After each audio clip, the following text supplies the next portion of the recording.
I joined this position at the Secretary General's Envoy in February, and since then I've been in touch in different ways with the youth climate change movement. And just let me, commend the hard work of the youth climate change movement. It's so inspiring, the YOUNGO work so far in mobilizing youth and in doing two things mainly. Following the negotiations, but also, doing real things in the ground and action. This has been so inspiring, and we are so proud of the United Nations to support this work.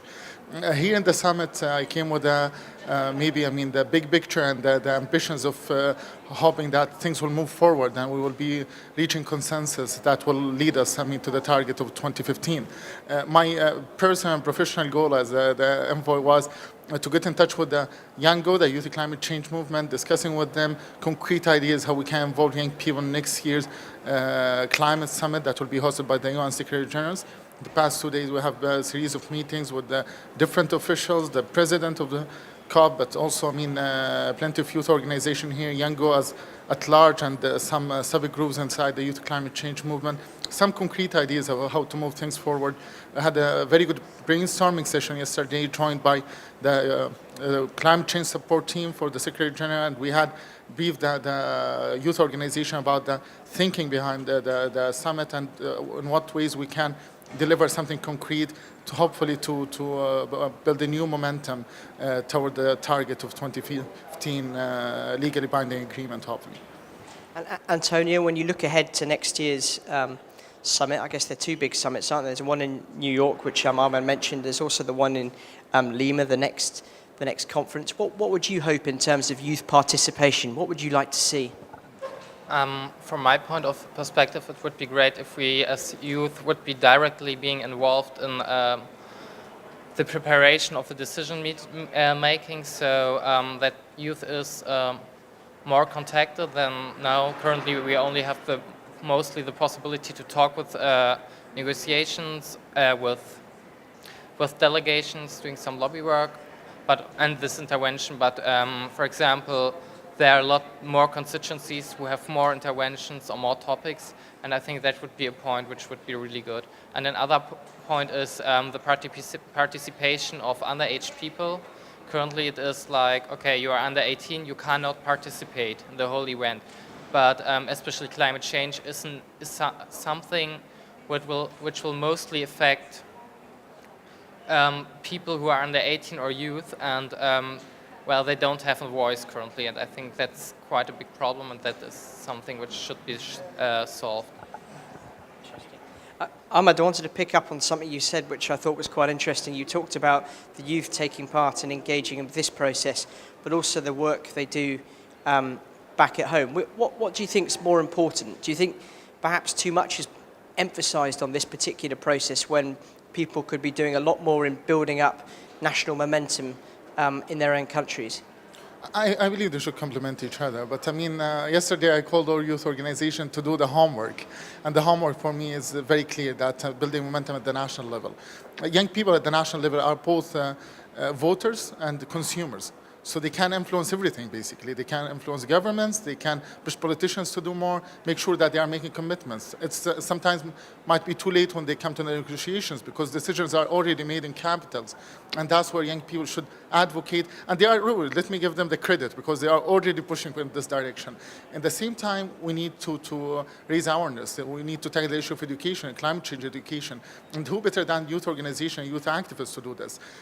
Sometimes, I ask Marcha, we'll try to do everything through youth movements and youth organizations, but we should not leave them alone in this, because they have to be supported by all parties, government, civil society, and foundations. And this is very important to allow them to continue. Now if you look, we have underrepresentation from the global south, and I think this is one of the areas that we identify, and we will try to work hard next year to address this issue and make sure that young people are well represented. And to be honest, I was so inspired by seeing so many young people here, how they keep bringing the issue of representation for Global South, and they want to bring. I met with Connected Voices, a youth organization, this morning. All what they are worried about, how we can make sure that our colleagues, our friends, our the youth activists in the Global South are well represented next year. And this is very inspiring, I would say, and very encouraging for the youth climate change movement. So that homework has to be done at the national level. And there's plenty of things that we can still do at the national level to make sure that government's position is reflected here based on the pressure they are getting at the national level. And our message to governments as well is only one word. And the Secretary General of the United Nations has been always repeating this word. Our advice, one word, just to listen. Listen to young people, listen to their demands, and try to meet their needs, because this is the largest generation of the history of this planet. And they have absolutely tried just to voice their concerns and to be part of this dream-making process. And it's very important what has been done, in this process so far, but I agree with you that we should aspire for more. We should make sure that we are pushing youth agenda and the youth voice, and to make this advocacy work even influencing more the negotiation process. Antonio, is there a wider problem that many young people do not feel plugged into their own national political systems? There's a great deal of frustration with politicians, not just here inside this conference, but in all countries. And is this actually what's happening here symptomatic of a wider problem? And if so, how do you think? What do you think could be done to change that? I think in national states, the problem why a lot of youth are saying, okay, it's politics, policy, I don't care, is that especially the parties are all structures with a lot of old people, and as youth, it's hard for you to get in there. And currently, I think I think one of the biggest things which is currently growing is the grassroots movement on climate change, which is, since the global power shift this summer, really growing all over the world. I think the week before COP, we had a power shift in the USA, and we had the power shift Central and Eastern Europe, which was also the conference of youth before COP. And there, the youth connecting, and I think this is the grassroots thing, which is also being here. Here are not a lot of people who are really involved with politicians. They are in their own organizations, which are mostly grassroots projects. And so I think you can't really compare the national level and the level we have here in the UNFCCC. But on the other hand, you still have the same problem that you as youth don't have the access to it. And I think that's the same problem. And at this point, from my point of view, there's more transparency needed why it is decided, and also the youth should have more access to the meetings, because currently a lot of meetings are closed. Today morning I was going to a meeting and, well, it was closed, I had no access to it, and a lot of things like this are happening.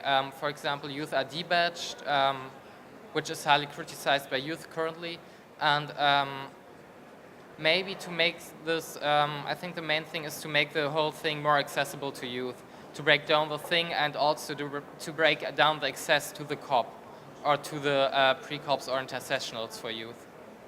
I mean, I'm just wondering if youth do get more involved in this process, do you think that there's a risk that they might lose the anger, they might lose the real passion that comes from the protests that we see all around? If they just become another party, that means that the young people will have to abide by the rules. They'll probably have to wear suits, you'll have to carry briefcases, and you'll have to take part in the long and boring negotiations. Is there not a value in its own right for the youth to be that protest movement outside the talks? No, not at all, in fact, because, the fact that they are protesting and they are leading this grassroots movement and working on the ground, protesting, carrying and pushing politicians, everyone to do more, this is the driving force for change. Well, coming to the negotiations means that you are sitting in the driver's seat. And you need both. You cannot be a driving force without, having a say as well and where this is heading. And having young people joining the discussion and joining the negotiation is extremely important in this sense. But it's kind of a division of labor, I would say. So if you decide to be part of this and you are privileged enough to be represented here from this massive global youth movement, then I mean there are certain logic for playing this game as well. And negotiations always about having more friends, more supporters. This is how it works. I mean, and being here means that sometimes it should be in a different attitude sometimes, because it means that you really need to build over the momentum created by all your friends and colleagues and organizations who are supporting this, and you really need to present their case, make the case very strong, at the same time find a way to I mean, follow the rules, but also, I mean, push the envelope to try to create a consensus and find a way to gain more friends. That's a very important exercise. Doing this shift, I would say, in attitude sometimes, and the way we are translating our activism is a bit tricky. It's tricky for all activists, not only young activists. And that's a place maybe sometimes where we are challenged with. I spoke very frankly yesterday to many of my colleagues, I mean the youth organization here, and said, I mean, rule number one about negotiations that we should have more friends, not more enemies. I'll try at least to keep our friends, not to lose them. This is very important because we're trying to translate our activism to concrete ideas, to consensus, and you will not be able to reach that if nobody is willing to listen to you.